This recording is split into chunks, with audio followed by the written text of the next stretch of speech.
artisans de ta grandeur, tous rassemblés pour ta gloire, te bâtiront dans le bonheur. Fiers citoyens de pays nous appellent, si nous avons dans la paix, la liberté, notre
Bonsoir mesdames et messieurs, bonjour selon votre zone géographique, bienvenue sur la plateforme éclaireur Pro Vérité.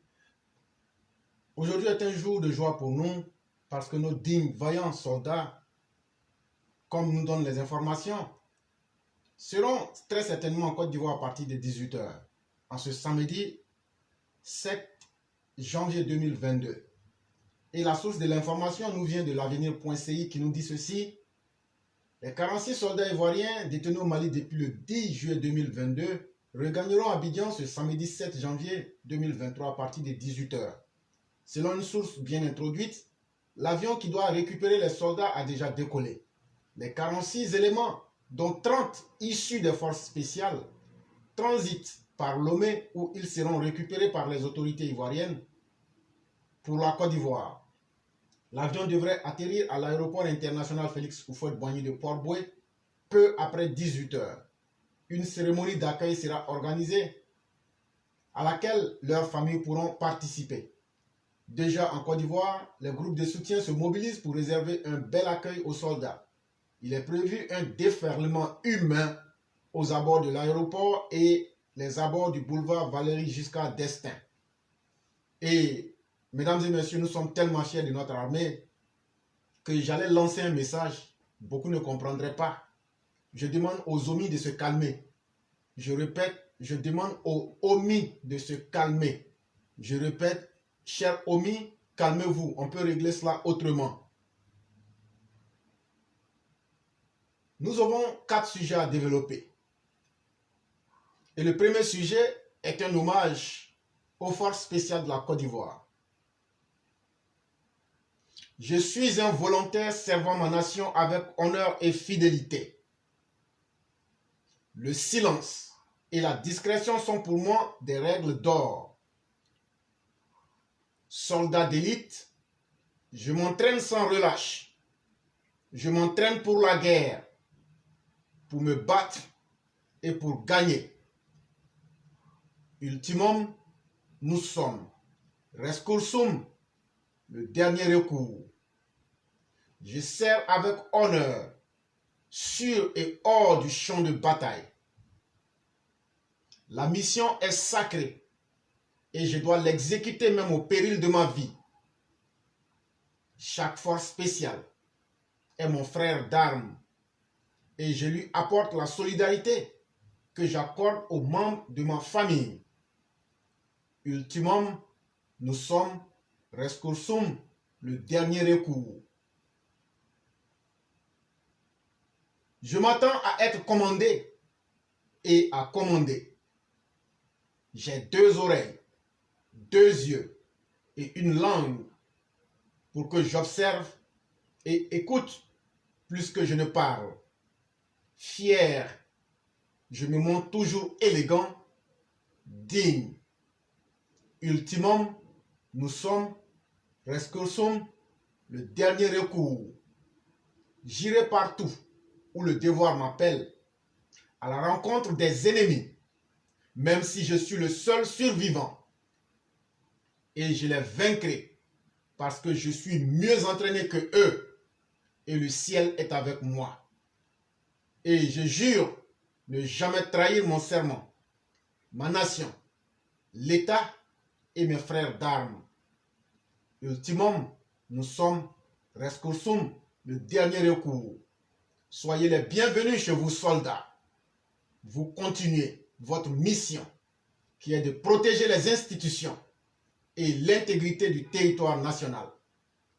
Vive la Côte d'Ivoire sous le leadership du guide bâtisseur, président de la République, son Excellence Alassane Dramane Ouattara. Hashtag Ado Action. Sujet numéro 2.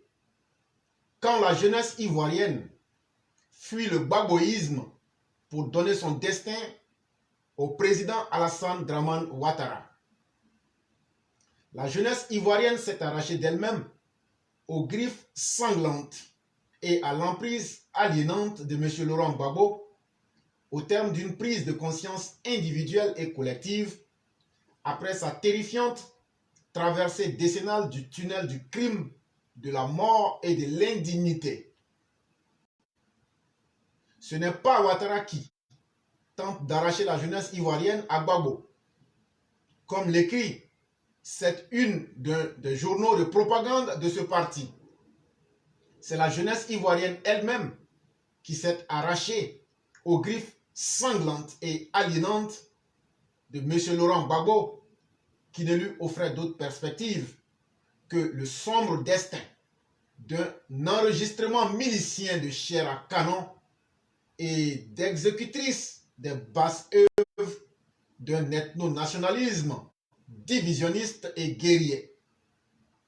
Comme l'histoire du pays le montre, la jeunesse ivoirienne s'est arrachée d'elle-même à l'emprise de M. Laurent Gbagbo à partir d'une prise de conscience individuelle et collective après l'expérience de l'aliénation suprême, c'est-à-dire la terrifiante traversée décennale du tunnel du crime, de la mort, de l'indignité dans lequel l'avait enfermé le chef du PPACI par la propagande et l'intoxication psychologique.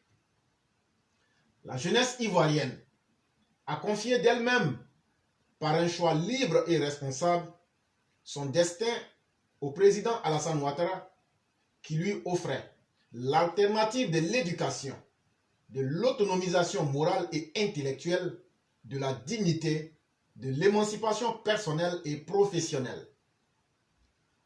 La politique de la jeunesse du PPACI de M. Laurent Gbagbo, l'ex-FPI, fut et demeure toujours une politique d'asservissement, de brutalisation, de conditionnement pavlovien, de stérilisation psychique, de lobotomisation, de nivellement par le bas, de production et de reproduction de l'ignorance et de l'oisivité, la mère de tous les vices.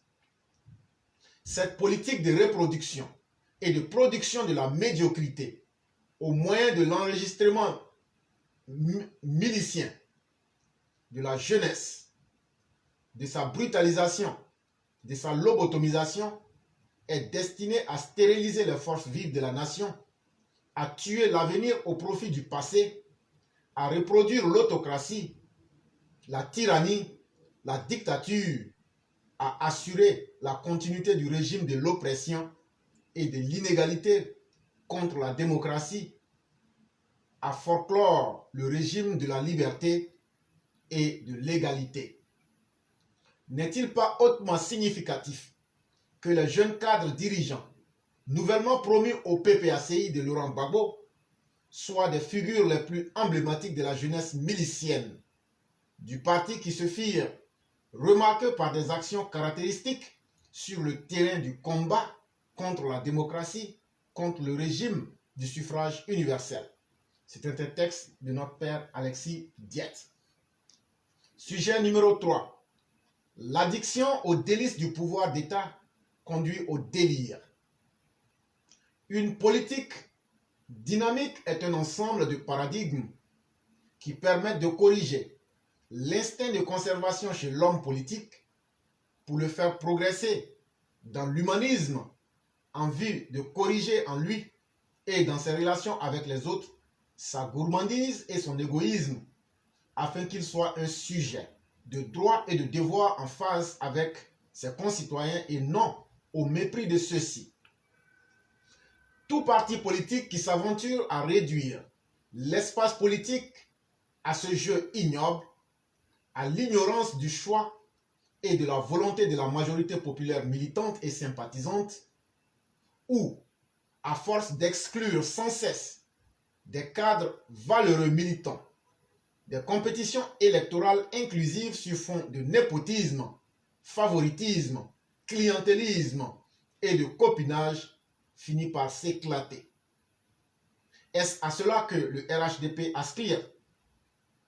En effet, afin de donner une légitimité au cadre dirigeant de l'organisation politique, le président Alassane Ouattara, en sa qualité de président du parti, a décidé de restructurer, de reformer le RHDP afin de donner une place de choix et libre cours aux militants de base et sympathisants pour qu'ils désignent et choisissent pour eux et par eux-mêmes les dirigeants ou leurs représentants librement par consensus ou par le biais d'une démocratie interne participative. Une décision accueillie allègrement par tous les militants et adhérents. Cependant, force est de constater qu'à l'orée des élections municipales et régionales à venir, la volonté du président est foulée aux pieds pour laisser place aux sempiternelles velléités de favoritisme, de népotisme, de clientélisme et de copinage dans la désignation des candidats des dites échéances électorales.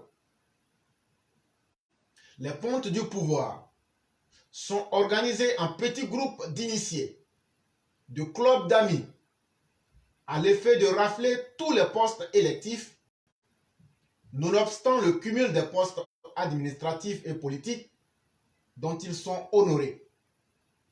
Le cumul des postes est une réalité sous le régime RHDP. Un fait politique critiqué, reproché au pouvoir précédent du PPACI ou FPI, décrié, dénoncé par le parti du président Alassane Ouattara quand il était dans l'opposition. En effet, sous l'administration Gbagbo, les refondateurs cumulaient des fonctions de ministres, députés, maires et présidents de conseils généraux. Naguère, cette pratique avait été dénoncée, mais hélas, elle se perpétue avec ceux qui l'ont dénoncée autrefois, c'est-à-dire le RDR-RHDP. En effet, cette pratique tendancieuse de cumul des postes laisse croire aux privilégiés qu'il n'y a d'intelligence qui prévale au sein du parti que les leurs et que les autres ne sont rien d'autre que des faire valoir. Les militants, le vague à l'âme, retiennent dès lors une sorte d'accaparement de pouvoir par un petit groupe d'initiés, une bande de chenapans. Cette pratique n'honore pas du tout le président Alassane Ouattara. C'était un article de notre frère aîné Idriss Danyogo. Et nous terminons avec le texte numéro 4, l'art d'être un bâtisseur extraordinaire. Et vous voilà face à cette implacable réalité, une fois à la tête de la Côte d'Ivoire. Dois-je être un bâtisseur ou me conformer à sombrer dans l'histoire à travers la médiocrité? Moi, Alassane Ouattara, j'ai jugé non seulement d'être un bâtisseur, mais aussi d'être un porteur de lumière aux générations à venir. Mon talent réside dans ma capacité à transformer le monde en un lieu sûr où l'espoir est permis à chaque être humain sans distinction de race, de religion ou d'ethnie.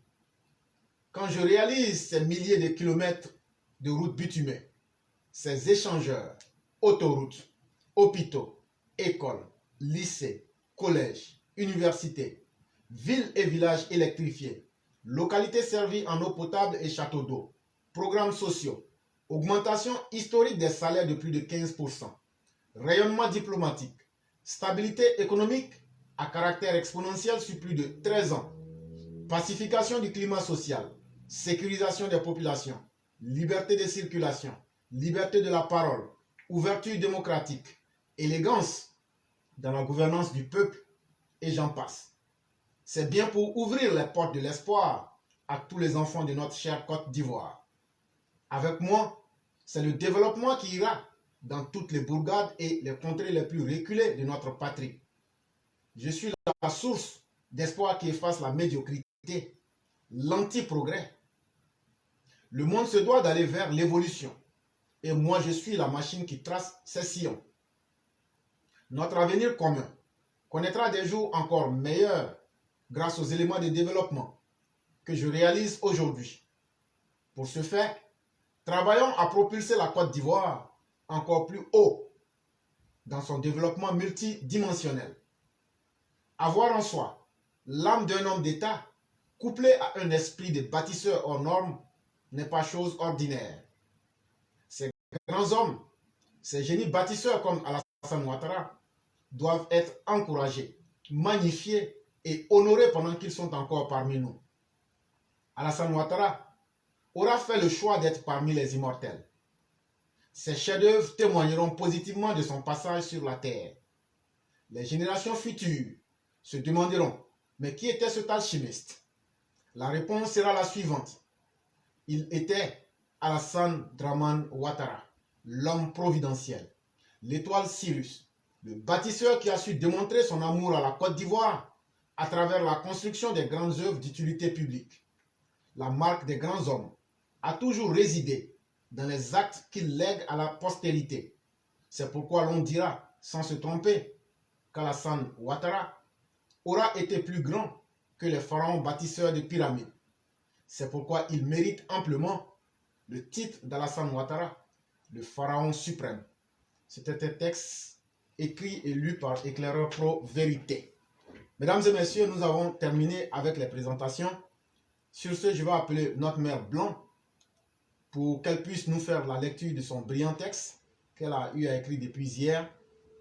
Et dès que nous aurons fini avec cela, tous ceux qui souhaitent avoir la parole, vous l'aurez. Et ce sera avec beaucoup de plaisir d'ailleurs.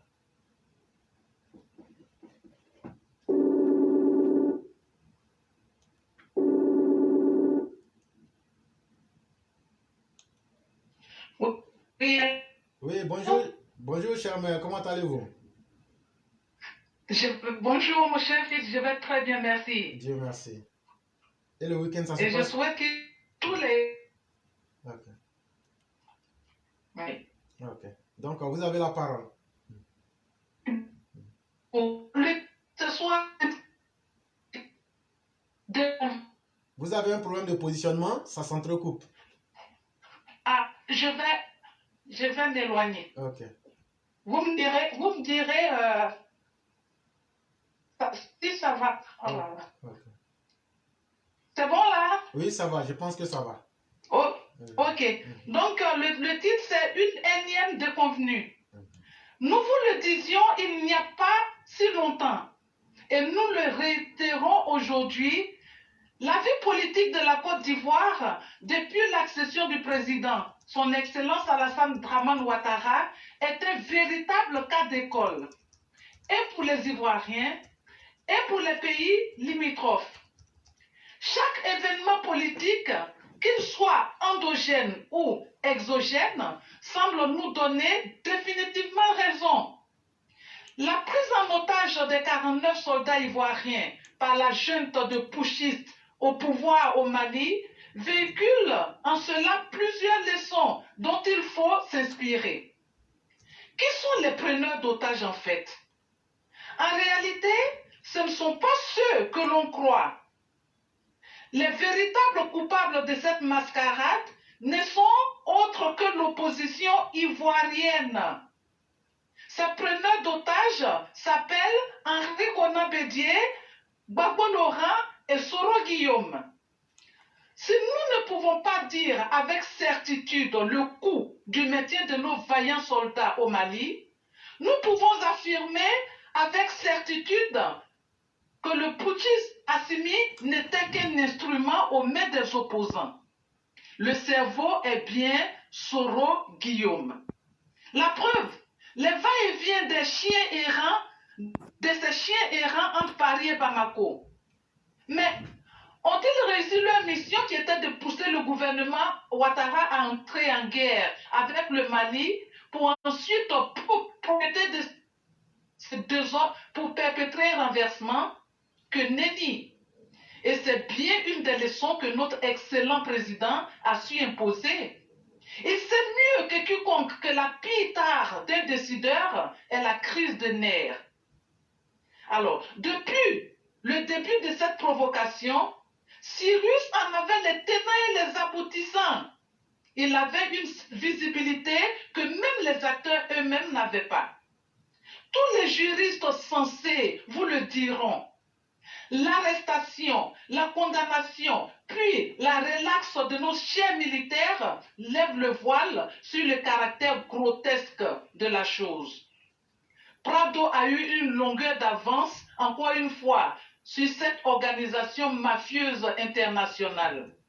Il a pris le pouvoir sur un mensonge cousu de fil blanc. Prado, on peut être fait tacticien comme ça, on peut être stratège comme ça. En dedans, Prado les déculottes. En dehors, tu les fais culbuter.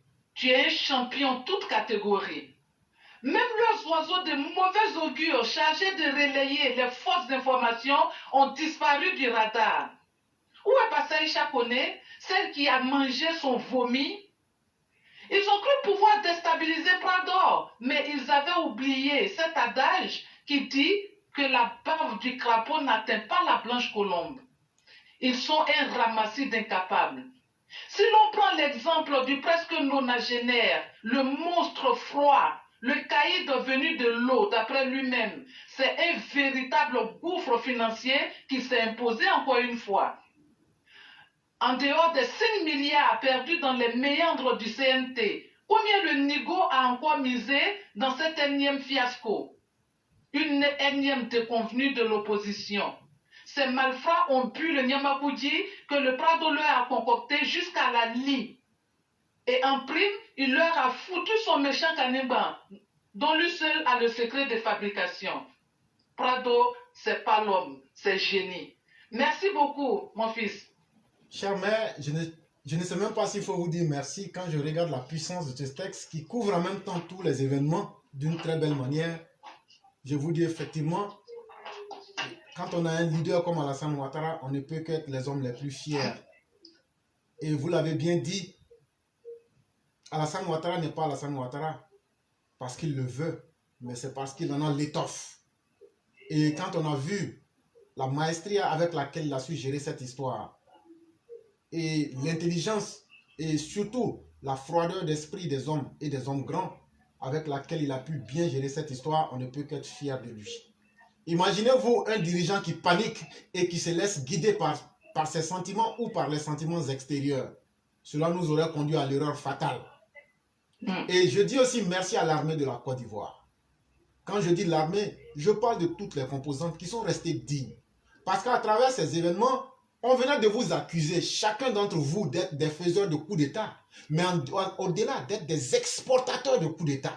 Et ça, cette image-là, que Soro Guillaume, Bédié, Henri Konan Bédié ont voulu donner à cette armée-là, vous avez pu leur démontrer que sous la dirigeance du président Ouattara, vous, l'armée de Côte d'Ivoire, vous êtes des hommes, des femmes dignes qui représentez les grandes valeurs.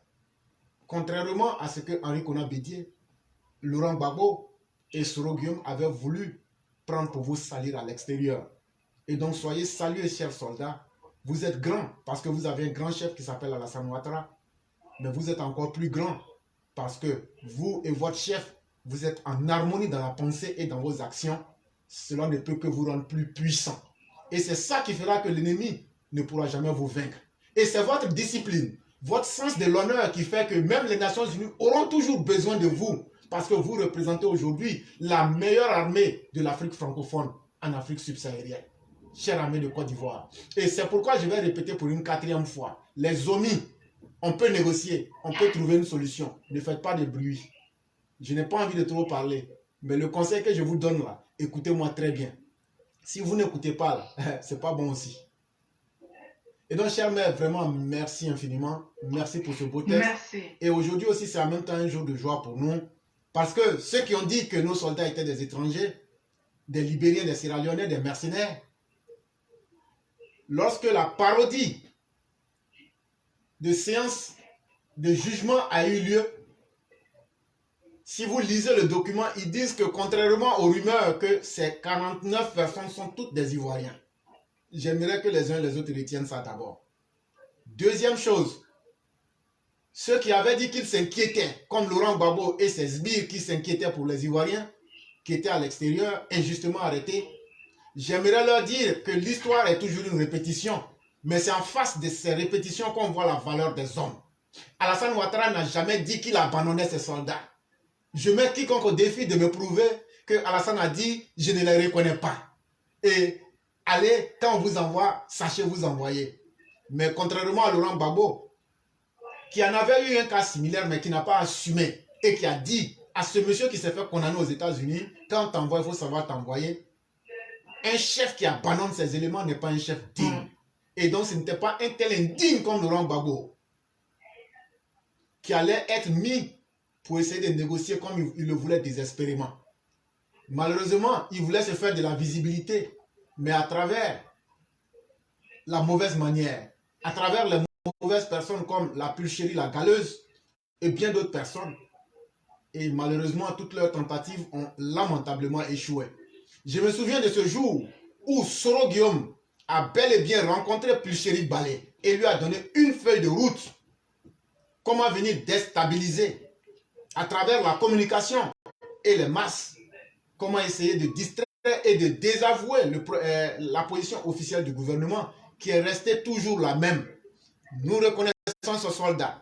Ce sont des éléments nationaux de support qui sont en partenariat avec les Nations Unies et qui étaient obligés de sécuriser une partie de l'aéroport. Ce n'était pas un fait nouveau. Et ce sont bel et bien ces soldats-là qui vont revenir. Et nous disons aux Ivoiriens, aujourd'hui c'est un jour de fierté pour vous. Aujourd'hui c'est un jour parce que tous les mensonges qui avaient été émis, vous avez pu les démanteler avec la sagesse, mais surtout avec la patience des grands hommes, à commencer par le chef de l'État. Et ça, nous devons saluer cela. Et nous sommes très fiers de vous en tant qu'armée et en tant que chef. Et aujourd'hui, je me demande comment ces opposants peuvent se sentir. Si la honte est une réalité, ces opposants aujourd'hui doivent avoir la honte de leur vie. Et je vous dis, vous venez de perdre le respect de l'armée de la Côte d'Ivoire. Je parle de M. Laurent Gbagbo. Je parle de M. Henri Konan-Bédié. Je parle de M. Soro Guillaume. Je parle de tous ces antisociaux qui avaient voulu salir l'image de chacun des soldats de l'armée de la Côte d'Ivoire, surtout des forces spéciales. Cette armée-là, à jamais, elle vous vomira et elle n'aura plus jamais de respect pour vous. Parce que le seul homme qui mérite d'être vraiment un digne chef, qui assume et qui ne recule pas, et qui assume et qui maintient ses soldats jusqu'à ce que leur dignité soit lavée, s'appelle Alassane Dramane Ouattara. Et cher mère, c'est là que j'allais m'arrêter. Merci beaucoup. Merci beaucoup. Merci. Bon week-end à tous. À vous et je reste à l'écoute. Merci beaucoup et bien des choses à toute la famille. Merci. Je vous en prie. Et donc, mesdames et messieurs, nous allons commencer la prise de parole. Bien avant cela, il y a le roi du printemps qui me charge de dire merci à un de nos frères qui a eu à lui faire un cadeau. Et le frère en question se nomme Drissa Traoré, un élève de la classe qui réside à Paris, lors de son passage à Abidjan, qui lui a offert 2 paires de chaussures, de très belles chaussures. Mais là, c'est une tradition pour nous les élèves de la classe. Monsieur Traoré, est-ce que vous dire merci, ce sera suffisant? Mais c'est ce qu'on peut dire. Mais Dieu seul voit le cœur. Votre cœur a parlé. Et Dieu est témoin sur chaque chose et il est le meilleur des juges. Que Dieu vous retourne cela au-delà même de toutes vos espérances, en santé, en prospérité et en tout ce qui est positif. Merci infiniment d'avoir pensé à notre frère le roi du printemps. En même temps, c'est à tous les élèves de la classe que vous pensez. Ça ne peut que nous faire plaisir. Et nous vous disons vraiment merci beaucoup. Merci pour cet acte d'humanisme. Et donc, mesdames et messieurs, j'allais aussi profiter pour saluer quelques élèves de la classe comme Kone Kadiolo, Bouba Fofana, Olivier Amiral, un homme grand, un homme sage. J'allais profiter aussi pour saluer Ladji Chérif, qui est avec nous ici, un frère digne. Et la dernière fois, je le disais, on ne respecte pas un homme parce qu'il est grand ou il est fort. On respecte un homme par les traces qu'il a laissées. Et j'allais saluer encore Ladji Chérif. Pendant les moments difficiles en octobre 2020, il était l'une des rares personnes qui ont pu maintenir la flamme militante, l'espoir. Et ça, c'est des choses qui se respectent. J'allais profiter pour saluer Dempsey de New York, qui a permis à votre humble serviteur, l'éclaireur, de pouvoir faire sortir sa voix. Et c'est Dempsey aussi qui a révélé l'éclaireur. Il ne faut pas avoir honte de dire la vérité. Mais j'allais aussi saluer Nieba Isaac. Même si les chemins par un temps se sont séparés, le travail qu'il a fait, en aidant à ce que la paix et que les Ivoiriens ne soient pas tués, il faut qu'on remercie ces personnes-là qui ont sauvé des vies humaines. Peut-être qu'elles ne le savent pas, ou même peut-être qu'elles ont dû oublier. Mais non, il faut qu'on rappelle le bien, parce que ça peut encourager ceux qui ont fait le bien à le refaire davantage. L'Haji Chérif soit salué et tu as tous nos respects. J'allais saluer la reine Aki, j'allais saluer Bacchus Diaby, j'allais saluer notre père Namori Dosso, j'allais saluer ici notre père excellentissime Tanguy TKS, pour qui on ne dira pas grand chose parce que tous les superlatifs sont petits. J'allais saluer ici aussi Kaswat, l'homme qui sait produire les cœurs. J'allais saluer Maris Koudou, sans oublier notre mère ravissante, Sally Kone de New York, ainsi que Traoré Vass et notre mère bien-aimée, Fiona Kora. Merci à vous. Certainement, nous reviendrons sur le cas de nos militaires et au fur et à mesure, on va donner beaucoup de détails. Et j'aurais souhaité que ce soit des séances de questions où je vais répondre à certaines questions sans donner peut-être trop de réponses souvent, mais vous aurez beaucoup de choses qu'on va dire ici qui pourraient vous intéresser. Mais c'est l'histoire du monde qu'on est en train d'écrire aujourd'hui. Il faut qu'on parle, il faut qu'on explique pour que ceux qui ne veulent pas comprendre soient piégés devant l'histoire pour ne pas leur réinventer l'histoire. Les soldats, les 49, n'ont jamais été des mercenaires. Et les Maliens l'ont reconnu à travers un document officiel de leur justice. Et nos soldats n'ont pas été acquittés. S'il vous plaît, nos soldats n'ont pas été acquittés comme Laurent Gbagbo. Ils ont été blanchis. Et ça, c'est très important. Parce que là, on parle d'une grâce présidentielle. On ne parle pas d'une amnistie. Et ça, c'est très important. Quelqu'un qui est gracié, ça veut dire c'est comme quelqu'un qui est blanchi. Et donc, cette grâce, en réalité, qui n'en est pas une, n'a été qu'un échappatoire pour le régime de Bamako d'enlever entre ses mains le caillou brûlant qu'il avait lui-même pris. Parce que personne n'a obligé le régime d'Assimi Goïta à s'allier avec les djihadistes, les terroristes. Parce que ce que font M. Bédié, M. Babo et M. Soroguium, c'est du terrorisme intérieur et extérieur. Et ce sera une décision qui doit être condamnée. Et avec la fermeté la plus absolue. Et Pulcheri Balé ne sortira pas de prison avant au moins 10 ans. Parce qu'elle est déjà une récidiviste, mais elle s'est alliée à un État extérieur pour désavouer un gouvernement légalement constitué, qui est celui de la Côte d'Ivoire. Et c'est un acte grave. Et elle a humilié la dignité de l'armée ivoirienne en tenant des propos à contre-courant de la vérité et de la logique. Et ça ne fait qu'aggraver son cas davantage. Et avec elle aussi, tous ces menus fretins qui avaient pris pour plaisir de penser qu'ils auraient pu déstabiliser le régime d'Abidjan. Et le plus idiot qui s'est fait prendre, que vous connaissez par 207, on ne vous fera pas de cadeaux. On ne vous fera pas de cadeaux. Et le temps des distractions est terminé en Côte d'Ivoire. On va vous attendre avec la fermeté la plus dure. Et donc, chers Ivoiriens, retenez que ces soldats, les 49, on peut réfléchir sur la logique pure. On peut réfléchir par l'absurde, comme on peut réfléchir par le syllogisme. Mais allons doucement. Supposons qu'ils étaient des mercenaires. Comment on peut juger d'autres mercenaires en leur donnant la condamnation à mort, mais qu'on libère? Et ce qu'on a en main, on dit qu'ils sont condamnés à 20 ans. Est-ce que ce n'est pas le même crime de mercenariat qui a été commis? Et donc ça devient de l'absurdité. Ça devient de la comédie de bas étage que le régime de Bamako voulait nous servir. Mais ce qui est le plus intéressant, c'est que la réalité de l'histoire ne s'arrête pas à ce que les uns et les autres voient. Assimi avait voulu faire venir nos soldats directement de Bamako à Abidjan pour essayer de couvrir ses traces. Les autorités leur ont dit non, faites-les partir à Lomé. L'opinion internationale va constater que ce sont vraiment des Ivoiriens. Ils ne vont pas là-bas pour aller manger. Il faut que la Côte d'Ivoire soit claire et transparente dans ce qu'elle a commencé. Et ça a été toujours la position des autorités ivoiriennes. Elles sont restées transparentes, claires dans ce qu'elles ont toujours eu à faire, sans rien cacher. Ce sont nos soldats.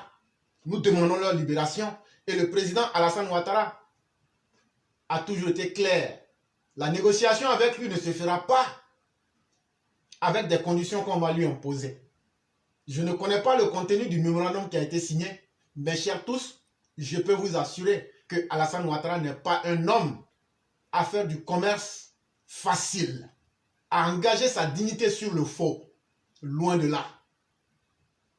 Et ceux qui étaient demandeurs, c'est ceux qui avaient commis l'erreur de bloquer des Ivoiriens et de vouloir faire du marché de bas étage. Mais Dieu merci, les choses sont rentrées dans le bon contexte où il fallait. Et nous attendons de voir nos soldats. Et après donc, il y a beaucoup de choses qu'on pourra dire. Et donc prions Dieu pour que Dieu préserve la Côte d'Ivoire. Pour que l'Afrique soit réellement une Afrique de fraternité où on va aimer la paix et la justice pour chaque citoyen africain. C'est par cela que l'Afrique pourra s'en sortir. Et donc, mesdames et messieurs, nous n'allons pas prendre la parole indéfiniment. Ceux qui ont déjà et ceux qui voudraient bien prendre la parole, vous pourriez le faire et on va vous donner la parole pour que vous puissiez vous exprimer. Et déjà, on va commencer avec le roi du printemps qui a bien voulu prendre la première position.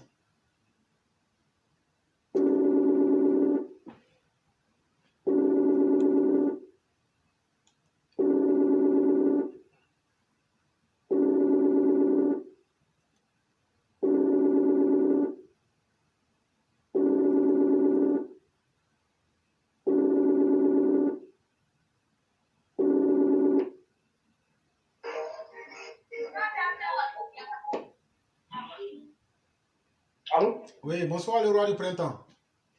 Bonsoir, frère. Vous allez m'excuser parce que je suis dans un coin où il y a un peu de bruit. Ok. On va faire avec. Comme ce n'est pas pour durer, Il n'y a pas de c'est problème. juste dire des choses. Il y a pas Et de- comme tu l'as souhaité, moi-même, j'aurais voulu que ça soit, la discussion soit plus basée sur des questions parce que Mhm. il est important de faire ça pour faire comprendre beaucoup de choses Effectivement. aux Ivoiriens. Mhm. Parce que le temps de la vérité, quand elle arrive, il faut effectivement parler. Et moi, ce que j'allais dire, c'est une fois de plus, dire merci beaucoup à tous ces Ivoiriens-là qui ont eu confiance à son excellence, à la Alassane Ouattara, dans le règlement très difficile de cette situation. Parce que, Claire, tu l'as déjà dit, quand tu es un père de famille, tu dois être guidé par la responsabilité. Et c'est ce que le président Alassane Ouattara nous a toujours démontré.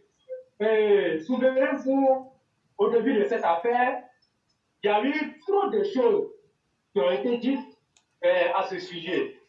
Et je crois que son excellence Alassane Ouattara a toujours eu cette qualité-là de garder son sang-froid pour pouvoir bien gérer cette situation. Mais à l'arrivée, le président Alassane Ouattara aujourd'hui sort la tête haute de cette situation honteuse que les bouddhistes britands de Bamako ont voulu imposer à la Côte d'Ivoire. Et tu as dit beaucoup de choses. Le mémorandum qui a été signé, personne ne sait ce qui est dans ce mémorandum, mais on peut aisément comprendre aussi que le président Alassane Ouattara n'est pas un homme qui cède au chantage. On ne lui impose rien. Et il va à son rythme. Et ce qu'il peut faire, en tout cas, il le fait selon ce qu'il ressent. Mais, éclaireur, quand on se dit ivoirien, quand on se dit patriote, on ne s'allie pas à un pays extérieur pour déstabiliser son pays à travers des pratiques mafieuses. Et c'est ce que nous avons vu avec notre opposition à travers ces bras circulaires. Je vais parler de Picheline Palais et bien d'autres. Mais quand on voit aujourd'hui Picheline Palais qui est en prison, mais les gens pensent que c'est une petite affaire. Parce que c'est une récidiviste, comme tu l'as souligné, et elle mérite 20 ans de prison dans son corps. Parce que tu ne peux pas aller t'allier à un autre pays pour venir attaquer ton pays qui t'a tout donné. Et ça, c'est inacceptable. Et dans d'autres pays même, on pourrait aller jusqu'à la peine de mort pour toucher une galère ou à la prison à la perpétuité.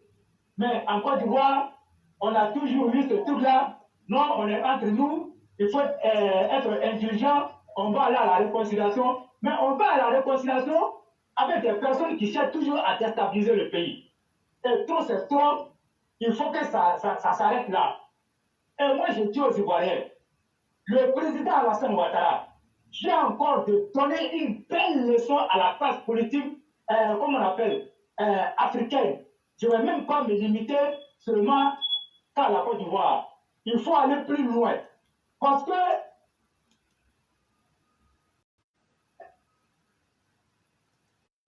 à travers cette prise d'otage, ce que les gens ne savent pas, c'est que déjà, ceux qui se sont érigés en panafricains voyaient déjà Alassane Ouattara comme l'élément de Paris, parce qu'il y a ce sentiment anti-français que les gens ont réussi à impliquer dans les esprits des uns et des autres. Mais quand on parle d'un sentiment anti-français, ne regardez pas la France.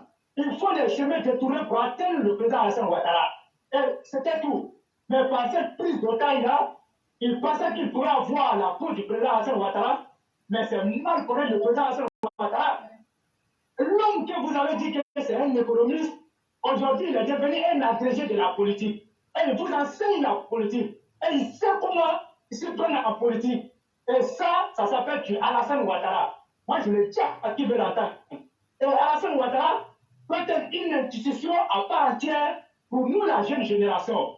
Quand tu veux réussir, il faut passer par l'institution Alassane Ouattara pour pouvoir réussir, en tout cas dans ta vie. Et c'est une institution, Alassane Ouattara, c'est l'homme au sang froid, avec toutes ses actions bien calculées et qui sait où il va et qui sait à chaque, comment on appelle, comment régler un problème et comment faire pour déjouer tout ce qu'on a pu préparer comme complot, en tout cas à son encontre. Et je crois que c'est l'homme de la situation.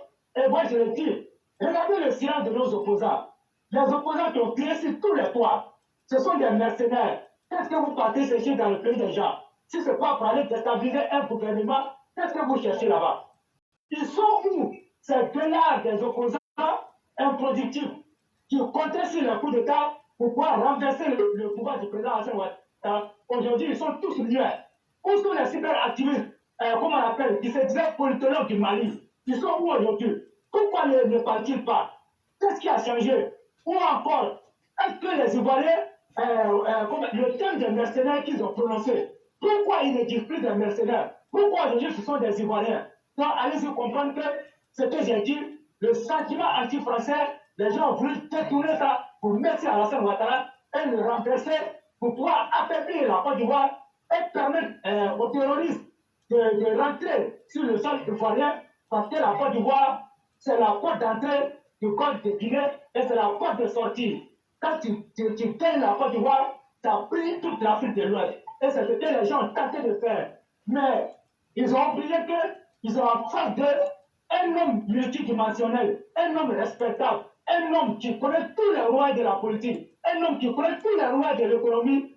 Son référent Alassane Ouattara ne peut pas accepter. Elle nous a dit aucune portion, aucun centimètre carré ne sera retranché à la même patrie. Ça veut dire quoi? Les 322 470 km de la Côte d'Ivoire, aucun centimètre carré ne sera pris en Côte d'Ivoire par des groupes terroristes, par des bandes comme les Assimi Goïta qui ont voulu essayer de déstabiliser la Côte d'Ivoire. Donc nous disons félicitations et bravo à son excellence Alassane Ouattara. Les Ivoiriens sont fiers du président. Tous les Ivoiriens, en tout cas, sont fiers du président.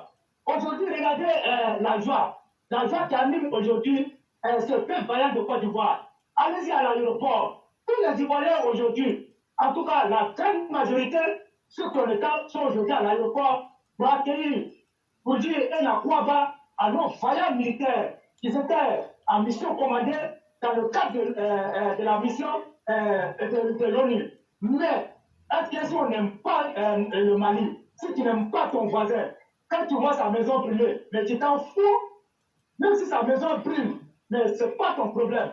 Mais le président Alassane Ouattara, qui a soucié de la paix, comme on appelle, dans la sous-région, a voulu bien, en tout cas, participer à la sécurisation du Mali.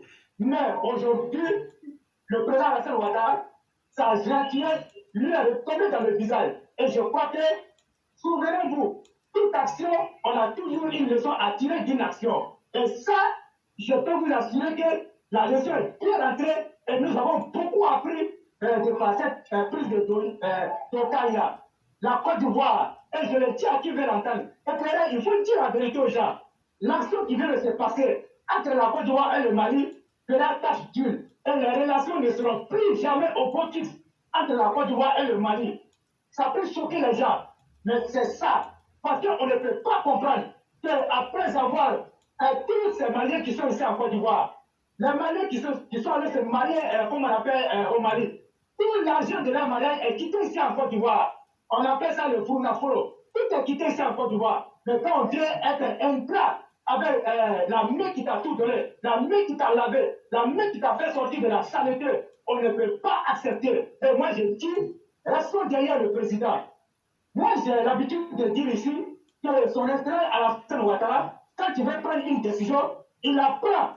Ça peut ne pas plaire à beaucoup de personnes, mais il la prend avec raison. Mais quand il prend cette décision-là, c'est pour que, à l'arrivée, tout le monde soit content et tout le monde dise que, Monsieur le Président, vous avez eu tout raison. Et c'est ce que nous venons de dire une fois de plus avec son intérêt à la fin Ouattara, l'homme au grand cœur, l'homme qui sait où il s'en va et l'homme qui sait guider son peuple. Le président Alassane Ouattara n'est pas comme Laurent Gbagbo. Vous vous souvenez, et Claire l'a souligné, lorsqu'il avait envoyé M. Firmé aux États-Unis pour aller acheter les armes, pour venir combattre son peuple de Côte d'Ivoire, lorsque le monsieur a été pris aux États-Unis, Laurent Gbagbo, en un père indigne, s'est désolidarisé de ce monsieur. Mais en se désolidarisant de ce soldat qu'il avait envoyé, Laurent Gbagbo venait de se désolidariser de l'armée de Côte d'Ivoire. Parce que c'était un soldat. Et quand tu te désolidarises, c'est un élément que toi tu as envoyé, et toi-même qui n'étais même pas dans une mission officielle, mais tu as préféré le livrer à la prison, mais son excellence Alassane Ouattara a dit non, je suis un père de famille, un père de famille, et je n'accepterai jamais qu'un de mes enfants soit pris au nom sur la base d'un mensonge dans un autre pays. Et ça, si le président Alassane Ouattara n'avait pas réussi à faire ça, nous les Ivoiriens, on avait tout du président Alassane Ouattara. Et il nous a toujours dit, faites-moi confiance. Et à l'opposition, c'est nous-là, faites-moi confiance, nous est resté dans notre esprit. Et aujourd'hui, moi, quand je passe quelque part, je passe toujours la tête haute. Et quand je suis dans les discussions, dans les débats avec mes amis de l'opposition, moi, je les mets toujours comment on appelle, à plat de couture, parce que j'ai appris à côté du président Alassane Ouattara, il nous a enseigné. Voilà pourquoi je reviens pour dire que le président Alassane Ouattara, son nom là, pour nous là, c'est une école, c'est une institution. Et moi, je le dis à qui veut l'entendre. Aujourd'hui, nous, la jeunesse là, nous, on doit s'inspirer de l'exemple du président Alassane Ouattara et d'être sage. Son nom là, son nom s'appelle sagesse. Et ça, on va lui reconnaître ça. Et tous les jours, nous, on est avec lui. Dans les moments difficiles, dans tout ce qu'il a vécu, nous, on était toujours avec le président Alassane Ouattara. On n'a jamais trahi. Voilà pourquoi je vous le dis, chers élèves de la classe, choisissez vos amis sur la base de la conscience, de la fidélité et de la loyauté. Et de tous les quelque chose à ajouter. Vraiment, merci beaucoup pour tout ce que vous avez dit. Et comme je l'ai dit, si les gens savent poser Allô? les questions... Oui, je suis là, je vous entends. Hein. Est-ce qu'on s'entend? Alors, le roi, moi, je vous entends parfaitement. Est-ce que vous arrivez à m'entendre?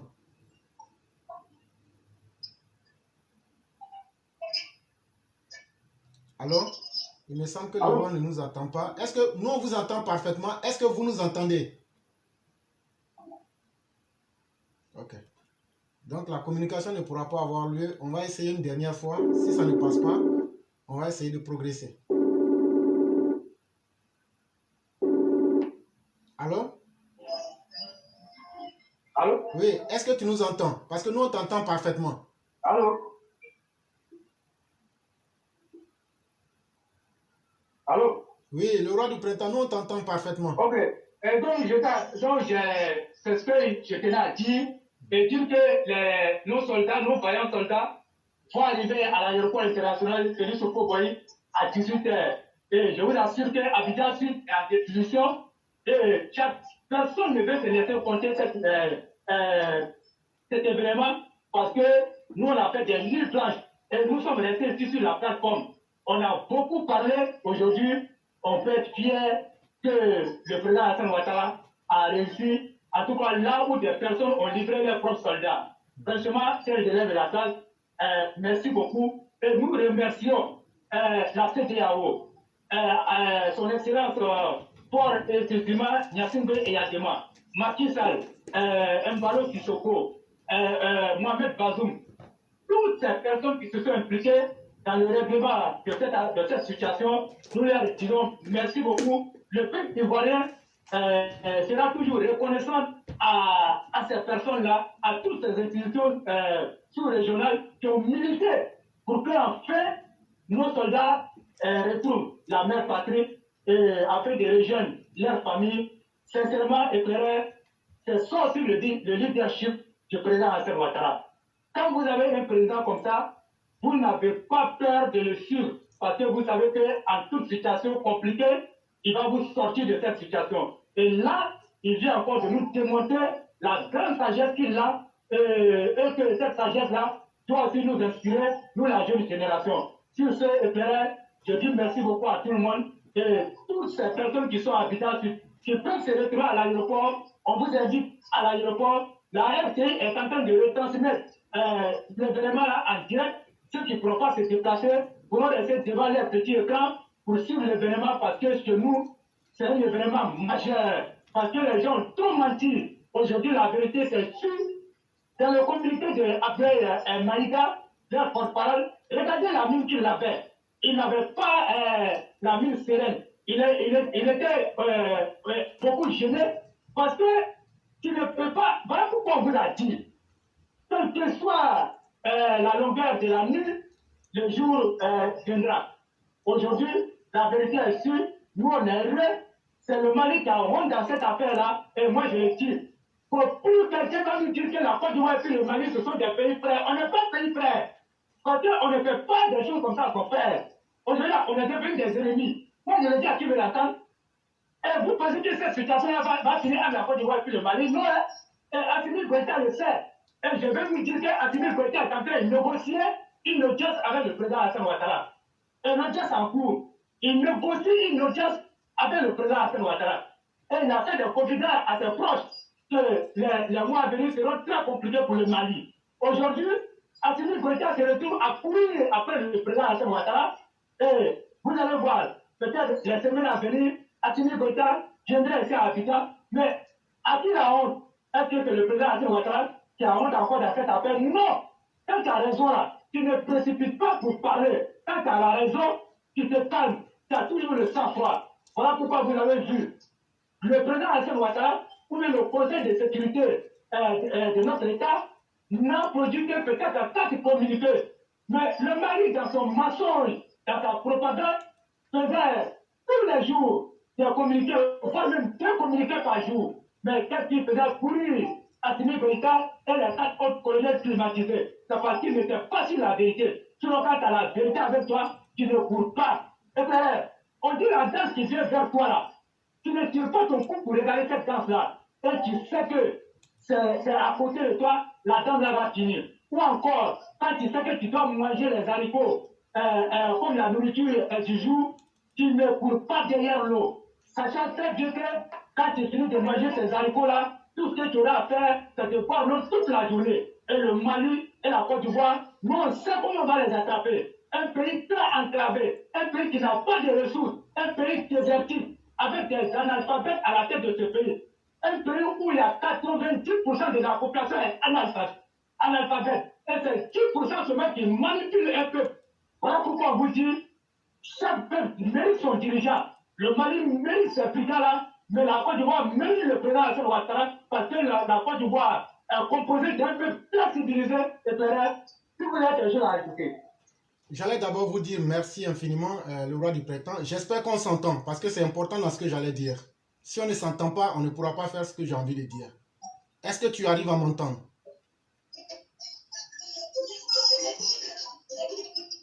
Le roi du printemps, est-ce Oui, que... on s'entend avec on s'entend. Ok, parce que si vous n'arrivez pas à m'entendre, vous n'allez pas comprendre la logique que je veux admettre. Parce que j'aurai besoin de vos réponses. Oui, je t'entends, je t'entends. Ok. Est-ce que vous savez pourquoi on a fini par ça? Je t'entends, éclaireur. Ok. Est-ce que vous savez pourquoi on a... J'entends, je t'entends. Ok, ok. Allons doucement. Est-ce que vous savez comment on a fait pour savoir que Laurent Gbagbo était impliqué dans cette histoire? Ok. Le roi du printemps, je crois que ça n'irait pas. On va vous dire infiniment merci parce qu'il y a trop de bruit. Qu'est-ce qu'on veut dire vraiment? Il faut que ce soit bien entendu. Et on dit merci au roi du printemps. Et je vais le faire seul. Chers parents, retenez ceci. Comment est-ce que Laurent Gbagbo, on a pu découvrir qu'il était un des acteurs majeurs dans la prise des otages à Bamako?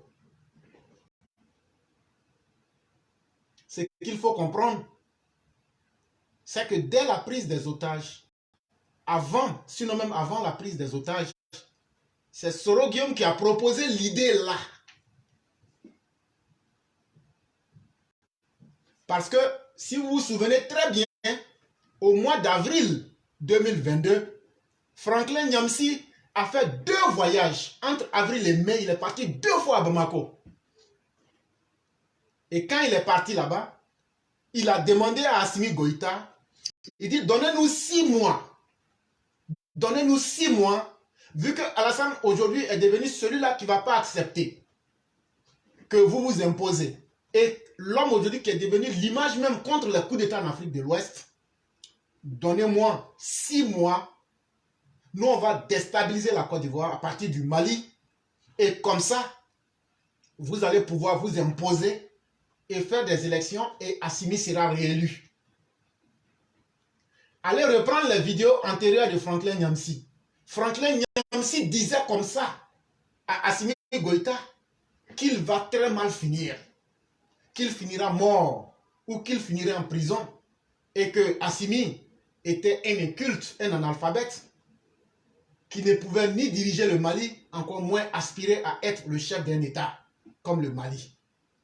Et subitement, lorsque Soro Guillaume fait ces propositions-là à travers Franklin de Bamenda, Assimi mort à la maison. Assimi dit, ah ça c'est une bonne idée. Comme ça, si on enlève Alassane Ouattara dans le jeu, comme il y a la Guinée qui est à côté, il y a le Burkina, eux sont instables, ça va nous permettre de créer une bande de pays putschistes et on aura l'occasion de mieux pouvoir parler parce qu'on va dire, mais toi tu as fait coup d'État, moi j'ai fait coup d'État, comment toi tu peux me donner conseil?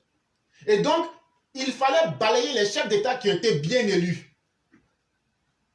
Et le seul chef d'État qui a été bien élu dans l'Afrique francophone, je parle de la zone du golfe de Guinée, c'est Alassane Ouattara.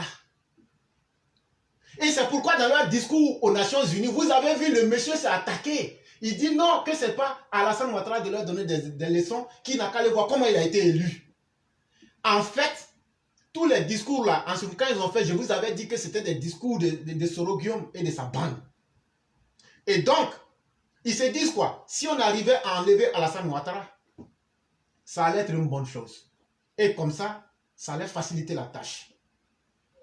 Donc, ils font des va-et-vient. Ils font des va-et-vient. Et qu'est-ce qu'ils font? Entre-temps, ils ont fait infiltrer des gens. Et avec leur soi-disant Abdoulaye Fofana, ils ont essayé une première tentative qui était d'abord de saboter le cortège du chef de l'État, Alassane Ouattara, en plaçant des bombes. Et chers parents, on va vous dire certaines choses aujourd'hui. Ils ont étudié le cortège où le chef de l'État passe là. Ils ont mis des gens en habit comme des manœuvres là, qui travaillent sur les routes là. Et ils ont commencé à creuser. Ils vont mettre bombe dedans. Et puis ils vont exploser ça.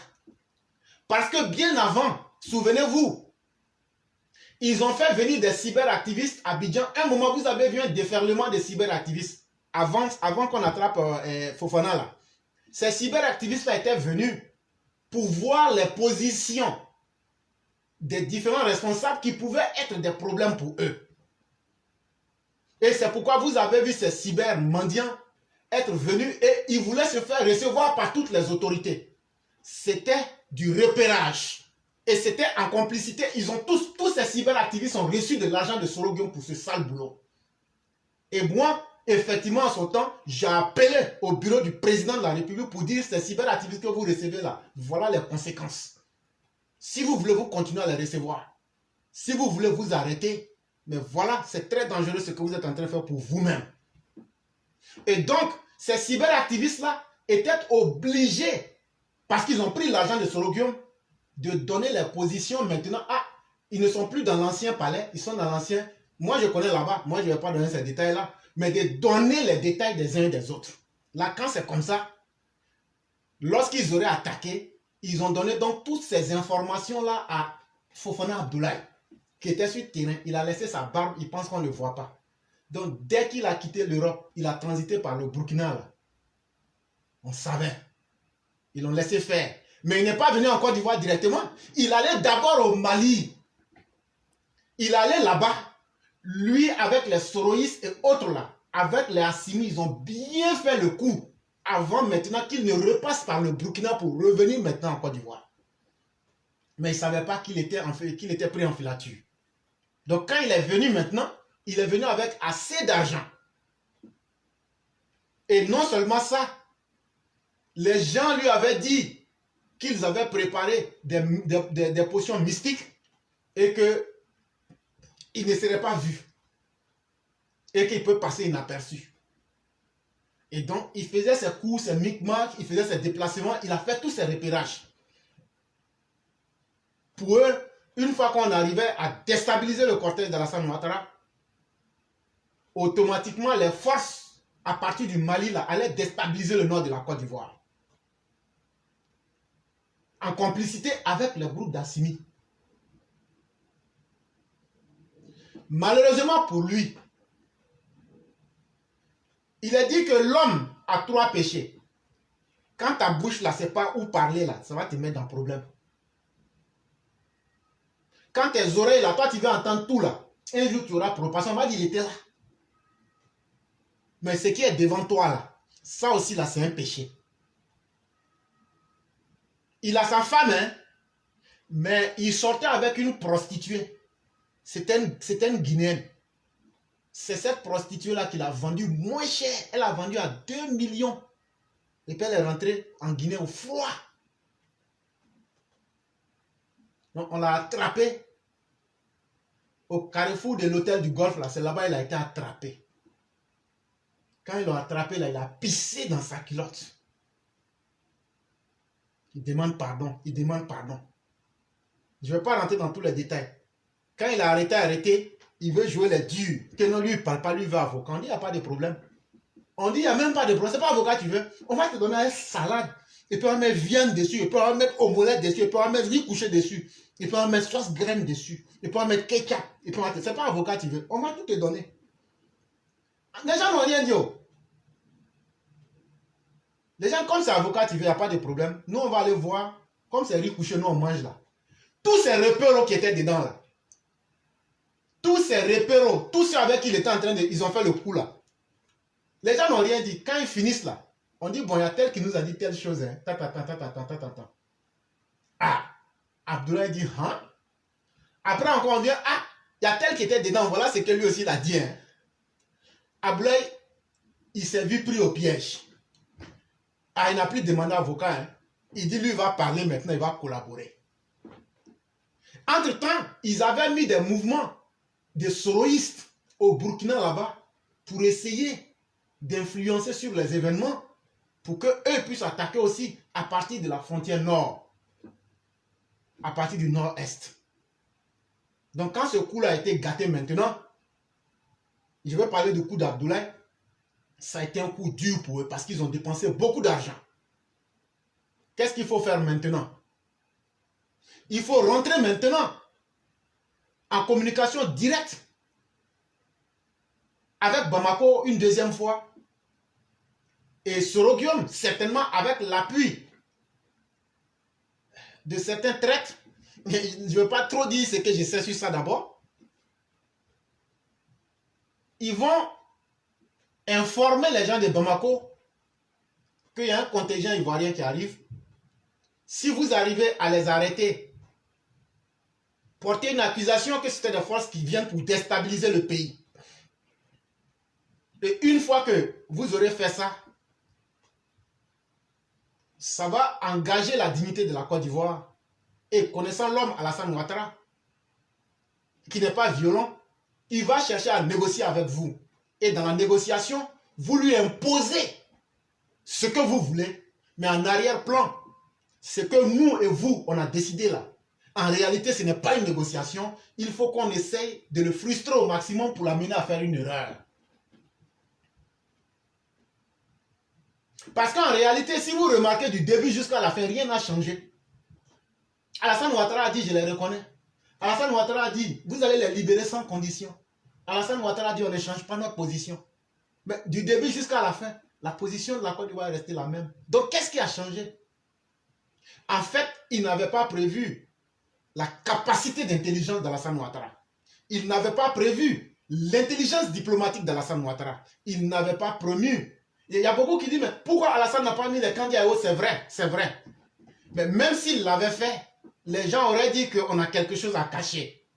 Je vais aussi dire certaines vérités. Si on n'a pas pris la maman Kandia, c'est parce que déjà là, si elle était mise au devant des affaires, on aurait dit, mais Alassane Ouattara cache quelque chose. Et c'est pourquoi il a préféré une médiation internationale. Parce qu'on peut dire qu'Alassane Ouattara commande Kandia, mais Alassane Ouattara ne commande pas Ducé, le ministre des Affaires étrangères du Togo. Et donc, ça a été une première intelligence du président Alassane Ouattara. Il dit non, je mets un médiateur d'un autre pays. Et ce médiateur-là, qui l'a choisi, ce sont les Maliens eux-mêmes. Ce n'est pas Alassane Ouattara qui a choisi le médiateur togolais. Ce sont les Maliens même là qui disent, bon, nous-mêmes, voilà, nous on a confiance aux Togolais là. On veut qu'ils soient nos médiateurs. Donc, s'il y a quelqu'un qui maîtrisait le médiateur là, ce n'est pas Alassane Ouattara, mais c'est plutôt la jeune qui l'a signalé pour être le médiateur. Et donc, eux-mêmes, leur propre médiateur là, ne pouvaient pas cacher la vérité. Il y a eu donc plusieurs séances d'information, de rencontres, et toutes les preuves que les armées ivoiriennes ont envoyées. Vous savez que l'armée, c'est d'abord la grande muette. Comment une troupe peut donner sa position avant d'aller au combat? Comment on peut demander à des soldats d'élite, des forces spéciales, de dire non, moi je suis force spéciale. Ah voilà mon nom. Dans aucune armée du monde, ça ne se fait. Allez en Ukraine. Je vous donne un exemple. Vous pensez que c'est les Ukrainiens qui font la guerre là? Tout le monde connaît. Mais ceux qui rentrent là-bas, ils rentrent en tant que qui? En tant que force humanitaire, en tant que force Médecins sans frontières, en tant que ceux qui viennent pour soigner les gens. Parce que le métier des armes là, ça va avec le secret. Mais aujourd'hui, Assimi semble l'ignorer. Alors que lui-même, il sait très bien de quoi il est question. Et donc, quand ils vont arrêter les soldats ivoiriens, toute l'opposition ivoirienne se dit, mais voilà une aubaine où on pourra avoir une fois Alassane Ouattara. Et donc, même si on ne s'aime pas entre nous, le temps est venu de créer un axe du mal pour essayer de porter un coup dur à Alassane Ouattara. Donc, qu'est-ce qu'on va faire? Bédié n'aime pas en réalité Babo. Babo, c'est qu'il veut trahir Bédié. Les deux n'aiment pas du tout Solo Guillaume. Mais ils se disent, l'homme qu'on n'aime pas du tout en commun et qui gâte tous nos plans, c'est Alassane Ouattara. Parce que chacun d'entre eux a quelque chose contre Alassane Ouattara. Donc, qu'est-ce qu'il faut faire? On dit maintenant, c'est là maintenant que Laurent Gbagbo rentre en ligne de compte. On dit à Laurent Gbagbo, comme toi, tu as déjà quelqu'un à côté de Poutine là-bas. Là. J'oublie son nom là. Je vais voir si je me souviens. Awa Don Melo. Comme tu as Awa Don Melo qui est à côté de Poutine là-bas, comme un de ses représentants aux affaires africaines là.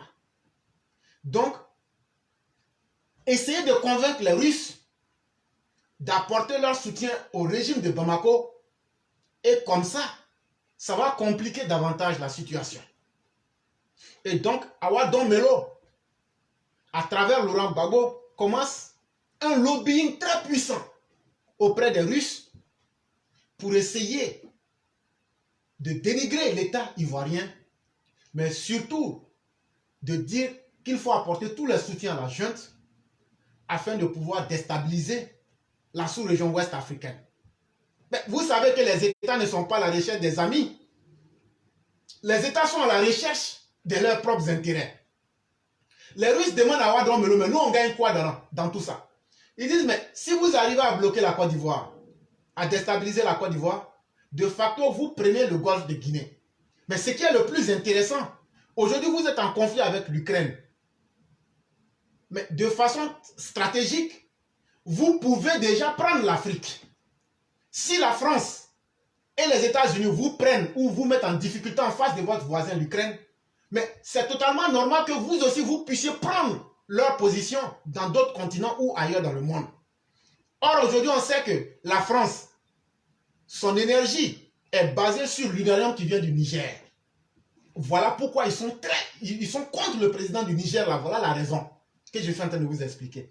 Il dit donc ce que vous allez faire, vous faites d'une pierre deux coups. À partir du Mali, vous déstabilisez la Côte d'Ivoire, qui est le symbole même de la résistance française et de la réussite française et occidentale, américaine et française bien sûr. Si vous arrivez à déstabiliser cela, ça déstabilise aussi toutes les structures à partir de l'Afrique. Et donc, vous avez accès à la mer, vous avez accès à toutes les infrastructures de développement, et donc vous contrôlez toute l'Afrique de l'Ouest. Les Russes te disent, mais voilà une bonne idée. Il dit, mais je ne m'arrête pas là. C'est que le Niger que vous voyez là, si vous arrivez à déstabiliser la Côte d'Ivoire, automatiquement là, à travers le Burkina, le Mali, la Côte d'Ivoire et la Guinée, vous avez automatiquement un accès pour pouvoir mettre la pression sur le Niger. Et si vous bloquez le Niger, vous empêchez la France d'extraire son uranium. Parce que la France aussi sait que l'uranium qu'elle extrait là, elle ne l'extrait pas en payant le prix juste. Donc, si vous arrivez à bloquer la production d'uranium et à déstabiliser le Niger, c'est fini. Le Tchad aussi va tomber. Le Tchad va tomber parce qu'en Centrafrique, vous êtes déjà là-bas. Donc, on crée un cordon pour attaquer la Centrafrique. Et donc, ce n'est pas parce que la France aime le fils d'Idriss Déby, mais c'est de façon stratégique qu'il est là aujourd'hui. Et la France sait que c'est un pion qui est en train de l'aider. Et donc, les Russes se disent, mais ce n'est pas faux. Pourquoi ne pas essayer? Et donc, les Russes mettent toutes leurs machines de propagande en jeu. Ils ne sont pas rentrés dans une guerre directe. Mais ils vont mettre maintenant à la disposition des soroïstes, des baboïstes et de tous ceux qui se disent panafricains, ils vont leur donner des gros moyens pour jouer à travers la manipulation mentale et les influences par la propagande et l'intoxication. Ils vont donc donner beaucoup de mauvaises informations. Ils ont des centres spécialisés dans ce domaine-là. Et donc, ces gens que vous voyez, ne les sous-estimez pas. C'est des gens, dans le plus grand secret, ils ont reçu des formations pour ce qu'ils font. Et tout ce qu'ils vous disent, ça peut vous faire rire. Mais ils atteignent leurs objectifs. Parce que quand ils rencontrent des populations naïves, elles mordent facilement à la maison. Et donc, voilà comment ils avaient fait leur plan. Et donc, ils étaient tellement sûrs de leur fait. Gbagbo se dit maintenant, quand tout a été bien fait maintenant, moi je rentre en ligne de compte, en action, et je dis, laissez-moi être un intermédiaire. Mais Laurent Gbagbo, qu'est-ce que tu sais du dossier pour que toi tu sois un intermédiaire? Qu'est-ce que tu sais du dossier? Ou bien sur quoi tu comptes pour avoir une influence sur le dossier? C'est parce que tu sais très bien les dégâts que tu avais causés. Et donc, tu voulais jouer les pompiers pour venir essayer de faire semblant de réparer cela, pour te faire une crédibilité. Et devant l'armée de la Côte d'Ivoire, tu voulais te justifier parce qu'il ne l'a pas fait gratuitement. S'il arrivait à intervenir et à libérer ces soldats-là, ou même ne serait-ce qu'à intervenir là-dedans, si l'État de la Côte d'Ivoire lui donnait l'opportunité d'intervenir, ça veut dire donc que l'État de la Côte d'Ivoire aurait été incapable. Et donc, indigente face à régler, dans le cas de régler ses propres problèmes. Et donc, Laurent Gbagbo gagnait en crédibilité devant les militaires et les forces armées de la Côte d'Ivoire. Et donc, il aurait été donc normal qu'il puisse demander que tous les soldats soient libérés. Ce qu'il n'a pas pu avoir par la violence et les menaces là, il a voulu l'avoir avec la ruse. Laurent Gbagbo, ça n'a pas marché. quand le pyromane veut éteindre le feu, on lui demande comment tu as fait pour allumer le feu. Toi, tu vas intervenir dans un dossier que tu ne maîtrises pas. Tu vas intervenir sur quelle base? Mais tu sais très bien que c'est à partir d'Awadon Melo, ce que vous avez mélangé là, c'est ce que tu allais reprendre. Parce que tu as bien dit que Thabo Mbeki a fait la même chose à la Côte d'Ivoire et que toi, lorsqu'il était en Côte d'Ivoire en tant que médiateur, et que toi, tu ne vas pas te gêner. Mais il cherche désespérément à revenir sur la scène politique. Et pour lui, la gestion d'un pays va toujours avec la violence, la force brutale. Et c'est pourquoi Laurent Gbagbo a plus foi en la violence armée. Il a plus foi en l'armée parce qu'il se dit que tant qu'il n'a pas l'armée, il n'aura pas de crédibilité parce que lui-même n'a pas de programme, il n'a pas de vision. Et donc, il lui faut une force de répression. Et donc, c'est l'armée que Laurent Gbagbo cherche à convaincre. C'est les forces armées et de défense qu'il cherche à convaincre. Et comment faire pour convaincre ces forces armées-là? Il faut donc essayer, à travers la situation qu'ils avaient créée, il faut devenir un médiateur et trouver une voie pour être présent dans les négociations. Et demain, de toutes les manières, les soldats auraient été libérés. Lui, Laurent Gbagbo, aurait dit, j'ai eu à intervenir. Et quand j'ai eu à intervenir, j'ai fait libérer des soldats que toi, Ouattara, tu reconnais comme étant tes soldats. Donc, il faut que toi aussi, tu libères mes soldats. Voilà le dilemme dans lequel il avait voulu mettre le gouvernement ivoirien. Mais ce que Laurent Gbagbo oublie, c'est que les soldats, les 49 là, ce sont des soldats sains, ce sont des soldats honnêtes, ce sont des soldats qui sont au service de la République de la Côte d'Ivoire et non des soldats tribalisés, des soldats xénophobes, des criminels en puissance qui ont créé les escadrons de la mort pour tuer des Ivoiriens. Et donc, voilà la grande différence entre ceux que vous demandez de libérer et les soldats ivoiriens qui étaient tellement dignes que les Nations Unies leur ont dit, vous êtes des gens tellement honnêtes et propres qu'on veut travailler avec vous. Et donc, j'allais m'arrêter là. Il y a tellement de choses à dire. Posez beaucoup de questions. Si ceux qui veulent, ils peuvent donner leurs idées, il n'y a pas de problème. Mais si vous savez poser les questions, il y a beaucoup de choses qu'on pourra dire et on pourra vous donner certains détails. Et donc, voilà un peu de ce qu'on aurait pu dire sur cette histoire-là. Et puis, comme je le disais à l'entame, au dernier moment, les forces maliennes ont dit, mais comme c'est comme ça, effectivement, nous-mêmes, on va essayer de venir à la délégation. Les Ivoiriens ont dit non, non, non. Faisons-les passer par la voie de ceux qui ont été des médiateurs. Quand ils vont arriver là-bas, c'est que beaucoup ne savent pas là. On va prendre l'opinion internationale à témoin pour venir constater est-ce que ce sont des Ivoiriens. On va les écouter. Ils ne passent pas comme ça un coup pour dire ah non, non, non. Sur le Côte d'Ivoire, Bamako, Abidjan, ça passe vite. Mais on va les interroger. On va les faire passer là où il faut. Et ça, ce qui va suivre après, là, on va dire ça aux Maliens. Mais cette histoire-là, ça ne va pas rester comme ça. Je suis au regret de le dire. Mais la Côte d'Ivoire se doit de poser des plaintes contre le Mali pour bien comprendre cette histoire-là. Et ceux qui ont été les commanditaires et des gens affiliés à cette histoire-là, on va remonter toute la filière. Et ce qui a été encore intéressant, c'est que grâce à sa patience, le président Ouattara a fini par comprendre qu'il y a certaines personnes qui rient avec lui, mais qui sont ses ennemis dans la région ouest africaine.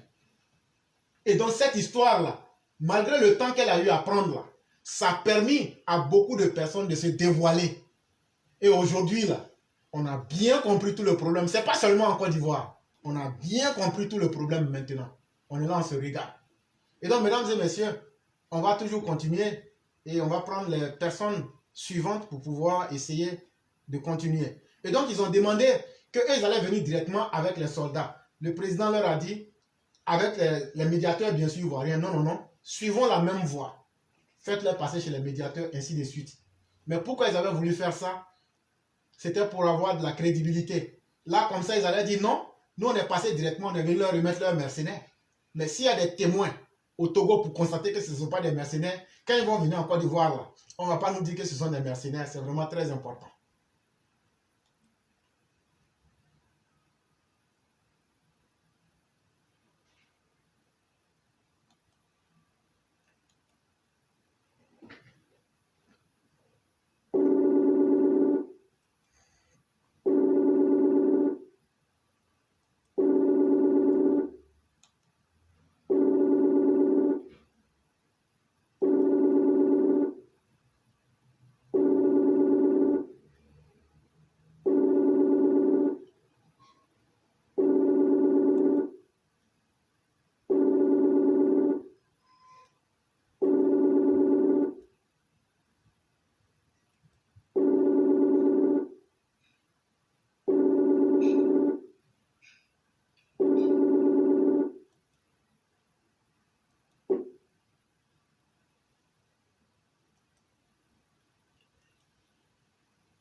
Bonjour.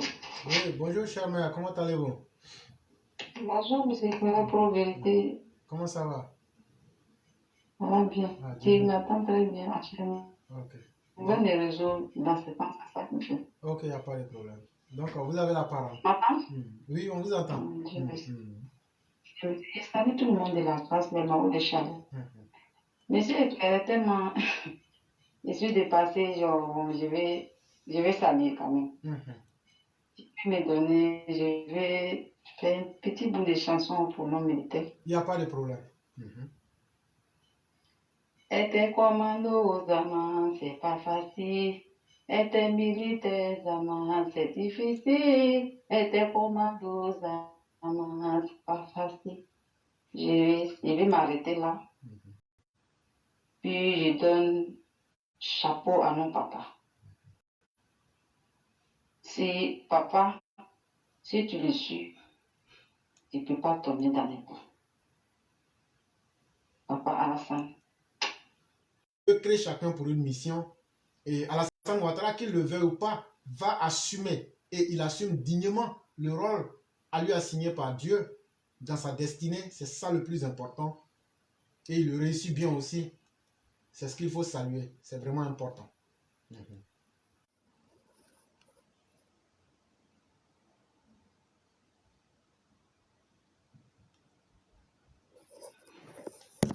À ceux qui le peuvent, nous allons vous demander d'être très généreux en mettant les cœurs pour sécuriser l'émission.